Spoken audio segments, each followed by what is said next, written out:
کتنے خوش نصیب ہیں وہ لوگ. اور حوض کوثر کا پانی مسک سے زیادہ خوشبودار، شہد سے زیادہ میٹھا، برف سے زیادہ ٹھنڈا اور دودھ سے زیادہ سفید ہوگا.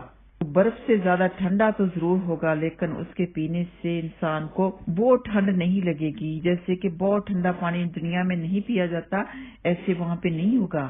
جو شخص ایک دفعہ حوض کوثر سے پانی پی لے گا اسے کبھی پیاس نہیں لگے گی، اور جو شخص حوض کوثر کے پانی سے محروم رہا وہ کبھی سیراب نہیں ہوگا. اور جو بدعتیں پھیلاتے ہیں، بدعتی کام کرتے ہیں، وہ حوض کوثر سے محروم رہ جائیں گے. اللہم لا تجعلنا منہم. حضرت انس رضی اللہ تعالیٰ عنہ کہتے ہیں رسول اللہ صلی اللہ علیہ وسلم نے فرمایا میرا حوض اتنا اور اتنا لمبا ہے، ستاروں کی تعداد کے برابر اس پر جام ہے. اس کے پانی کی خوشبو مسک سے زیادہ ہے، شہد سے زیادہ میٹھا ہے، برف سے زیادہ ٹھنڈا ہے اور دودھ سے زیادہ سفید ہے. جو شخص ایک بار حوض کوثر سے پانی پی لے گا اسے کبھی پیاس نہیں لگے گی، اور جو شخص اس سے محروم رہا وہ کبھی سیراب نہیں ہوگا. اسے بزار اور طبرانی نے روایت کیا ہے. جو شخص حوض کوثر سے پانی پیے گا اسے کبھی کوئی غم یا خوف لاحق نہیں ہوگا، جبکہ وہاں لوگ بہت پریشان ہوں گے، پریشانیوں میں مبتلا ہوں گے، ہول ناکیاں ہوں گی. تو جو حوض کوثر سے سیراب ہو جائے گا وہ غم یا پریشانی وغیرہ میں مبتلا نہیں ہوگا. حضرت ابو امامہ رضی اللہ تعالیٰ عنہ سے روایت ہے کہ رسول اللہ صلی اللہ علیہ وسلم نے فرمایا جس نے حوض کوثر سے ایک بار پانی پی لیا وہ اس کے بعد کبھی پیاس محسوس نہیں کرے گا اور اس کا چہرہ کبھی سیاہ نہیں ہوگا. اسے ابن حبان نے روایت کیا ہے. نبی پاک صلی اللہ علیہ وسلم کے حوض کوثر پر سونے اور چاندی کے جام ہوں گے جن کی تعداد آسمانوں کے ستاروں کے برابر ہوگی. بہت زیادہ جام ہوں گے، بہت ہی زیادہ جام ہوں گے، کیونکہ نبی پاک صلی اللہ علیہ وسلم کی امت بھی تو بہت زیادہ ہوگی نا. حضرت انس رضی اللہ تعالیٰ عنہ سے روایت ہے کہ اللہ سبحانہ تعالیٰ کے نبی صلی اللہ علیہ وسلم نے فرمایا حوض کوثر پر تم سونے اور چاندی کے جام آسمان کے ستاروں کے برابر دیکھو گے. اسے مسلم نے روایت کیا ہے. اور حوض کوثر کی ایک سمت مدینہ اور عمان کے درمیانی فاصلے کے برابر ہوگی، تقریباً 1000 کلومیٹر.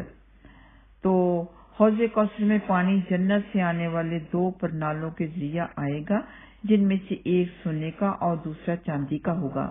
تو جو جنت کے حوض کوثر سے پانی آئے گا یعنی نہر کوثر سے پانی آئے گا ان کے پرنالے یعنی کہ پائپ سونے اور چاندی کے ہوں گے.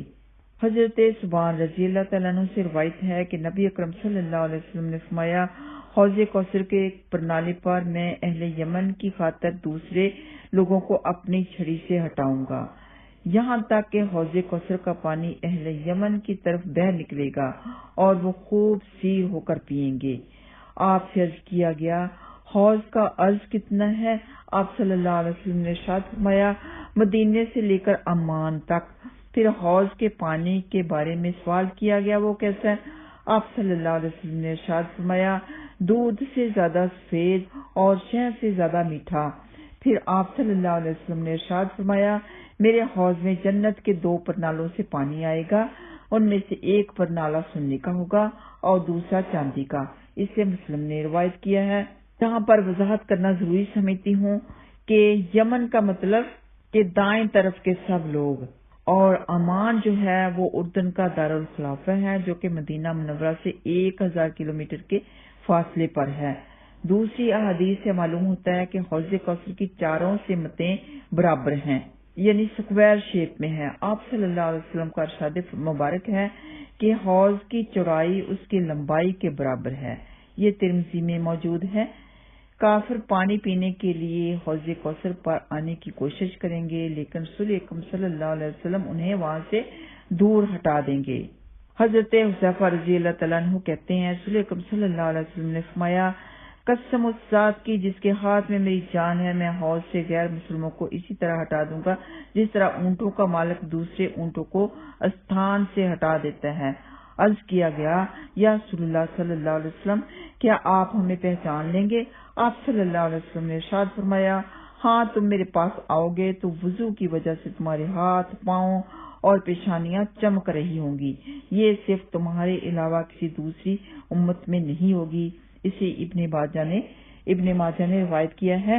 تو اس لیے جب بھی آپ کا وضو ٹوٹے آپ دوبارہ وضو کرتے وقت تنگی محسوس نہ کیا کریں، خوش ہوا کریں کہ بلکہ زیادہ ہمارے چہرے چمکیں گے۔ جتنا بھی کوئی زیادہ وضو کرے گا اتنے ہی زیادہ چہرے چمکیں گے، اور جو رہتا ہی ہمیشہ کوئی وضو میں ہے تو وہ بہت برائیوں سے پاک رہتا ہے، اللہ سبحانہ تعالیٰ سے پاک رکھتے ہیں، اس کا بدن پاک وضو کے ساتھ ہے، اللہ سبحانہ تعالیٰ انہیں گناہوں سے بھی پاک کر دیتے ہیں۔ تو چاہیے یہ کہ ہم ہمیشہ وضو میں ہی رہیں، وضو کی حالت میں رہیں گے، اور وضو کی حالت میں ہم کھانا کھائیں گے، گھر والوں کو کھانا کھلائیں گے تو انشاءاللہ تعالیٰ پاکیزگی کے اثرات ان میں بھی پیدا ضرور ہوں گے۔ انشاءاللہ تعالیٰ جو ان میں برائیاں ہیں وہ بھی اللہ سبحانہ تعالیٰ ضرور ختم کریں گے۔ آپ روٹی بنا رہی ہیں، کوئی کھانا کچھ بھی بنا رہی ہیں تو وضو کے ساتھ بنائیں گی تو وہ کھانا انشاءاللہ تعالیٰ جب لوگ آپ کے گھر والے آپ کی فیملی کھائے گی تو اس میں زیادہ برکت اور رحمت ہوگی، اور مرتد لوگ بھی حوض کوثر کے پانی سے محروم رہیں گے، یعنی جو دین سے پھر گئے۔ حضرت ابو ہریرہ رضی اللہ تعالیٰ عنہ سے روایت ہے کہ رسول اکرم صلی اللہ علیہ وسلم نے فرمایا، میں حوض کوثر پر کھڑا ہوں گا، لوگوں کی ایک جماعت میرے سامنے آئے گی، میں انہیں پہچان لوں گا کہ یہ میرے امتی ہیں، اتنے میں میرے اور ان کے درمیان ایک شخص نمودار ہوگا، وہ اللہ سبحانہ تعالیٰ کا بھیجا ہوا فرشتہ ہوگا، وہ اس جماعت سے کہے گا ادھر آؤ، میں کہوں گا انہیں کہاں لے جا رہے ہو؟ وہ شخص کہے گا جہنم میں، وہ اللہ انہیں جہنم کی طرف لے جا رہا ہوں۔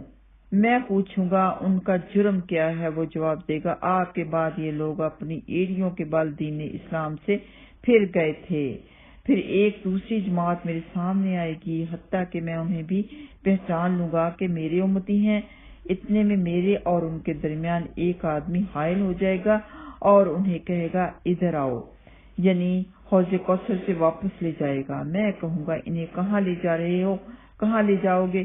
وہ جواب دے گا جہنم کی طرف، اللہ کی قسم انہیں جہنم کی طرف ہی لے کے جا رہا ہوں۔ میں پوچھوں گا ان کا جرم کیا ہے؟ وہ کہے گا یہ لوگ آپ کے بعد الٹے پاؤں اسلام سے پھر گئے تھے، میں سمجھتا ہوں لا وارث اونٹ کی طرح ان میں سے کوئی بھی جہنم سے نہیں بچے گا۔ اس سے بخاری نے روایت کیا ہے۔ یہاں پر اس بات کی وضاحت کرنا ضروری سمجھتی ہوں کہ جس طرح لاوارث اونٹ کو ہر کوئی اونٹوں کے باڑے سے نکال باہر کرتا ہے، کہتا ہے یہ میرا اونٹ نہیں ہے، اسی طرح مرتدوں کا قیامت کے روز کوئی والی وارث نہیں بنے گا اور وہ سیدھے جہنم رسید ہوں گے، ان کے رشتہ دار ان سے بری الذمہ ہو جائیں گے، کوئی بھی ان کا وہاں پر وارث نہیں ہوگا، وہ اکیلے ہوں گے، تنہا ہوں گے، جہنم میں جائیں گے، اور بدعتی لوگ بھی حوض کوثر کے پانی سے محروم رہیں گے۔ اور یہ بھی یاد رہے جو کوئی حوض کوثر کے پانی سے محروم رہ گیا وہ نعمتوں سے محروم رہ گیا، کیونکہ وہاں پہ سورج کی جو گرمی ہوگی وہ بہت زیادہ ہوگی، سوا نیزے پہ ہوگا، 1 میل کے فاصلے پر ہوگا، اور بھوک پیاس وہاں پہ بہت لگے گی، بے حد لگے گی، انسانوں کا لوگوں کا برا حال ہو جائے گا۔ تو جو کوئی حوض کوثر کے پانی سے سیراب ہو گیا، مطلب یہ کہ اسے نہ پھر بھوک، نہ پیاس، نہ غم، کچھ نہیں ہوگا۔ حضرت عبداللہ بن مسعود رضی اللہ تعالیٰ عنہ سے روایت ہے کہ نبی اکرم صلی اللہ علیہ وسلم نے فرمایا، میں حوض پر تمہارا امیر سامان ہوں گا، تم میں سے بعض لوگ وہاں لائے جائیں گے، پھر مجھ سے دور ہٹا دیے جائیں گے، میں کہوں گا اے میرے رب یہ تو میرے امت کے لوگ ہیں، جواب میں کہا جائے گا آپ نہیں جانتے انہوں نے آپ کے بعد کیسی کیسی بدعات شروع کر دیں۔ اسے بخاری نے روایت کیا ہے۔ کفار، مرتد، بدعتی لوگوں کے علاوہ جھوٹے اور ظالم حکمرانوں سے تعاون کرنے والے بھی حوض کوثر کے پانی سے محروم رہیں گے۔ اس کے بارے میں حدیث مبارکہ ہے کہ حضرت عبداللہ بن خباب رضی اللہ تعالیٰ عنہ اپنے باپ سے روایت کرتے ہیں کہ ہم نبی اکرم صلی اللہ علیہ وسلم کے دروازے پر بیٹھے تھے، آپ صلی اللہ علیہ وسلم تشریف لائے اور فرمایا سنو، ہم نے عرض کیا ہم سننے کے لیے بالکل تیار ہیں، آپ صلی اللہ علیہ وسلم نے دوبارہ فرمایا سنو، ہم نے دوبارہ عرض کیا ہم سننے کے لیے بالکل تیار ہیں، پھر آپ صلی اللہ علیہ وسلم نے ارشاد فرمایا میرے بعد حکمران آئیں گے، ان کے جھوٹ کی تصدیق نہ کرنا اور ان کے ظلم پر ان کی مدد نہ کرنا، بے شک جس نے ان کے جھوٹ کی تصدیق کی اور ان کے ظلم پر تعاون کیا وہ حوض پر نہیں آئے گا۔ اسے طبرانی اور ابن حبان نے روایت کیا ہے۔ تو جھوٹے حکمران کو نہ تو ووٹ دینی چاہیے نہ ان کے ساتھ اچھے تعلقات رکھنے چاہیے، نہ ان کے ساتھ کوئی تعاون کرنا چاہیے، نہ ان کے لیے ووٹس کا بندوبست کرنا چاہیے، کسی بھی معاملے میں ان کا ساتھ نہیں دینا چاہیے۔ تو انشاءاللہ تعالی اس سے نیکسٹ ایپیسوڈ میں ہم شفاعت کے مسائل کے اوپر بات کریں گے۔ شفاعت کبریٰ اور شفاعت صغریٰ کے بارے میں بات ہوگی۔ اللہ سبحانہ تعالیٰ ہم سب کو حوض کوثر کا پانی نصیب فرمائے، نبی پاک صلی اللہ علیہ وسلم کی شفاعت نصیب فرمائے، آمین یا رب العالمین۔ وآخر دعوانا ان الحمدللہ رب العالمین۔ السلام علیکم ورحمۃ اللہ وبرکاتہ۔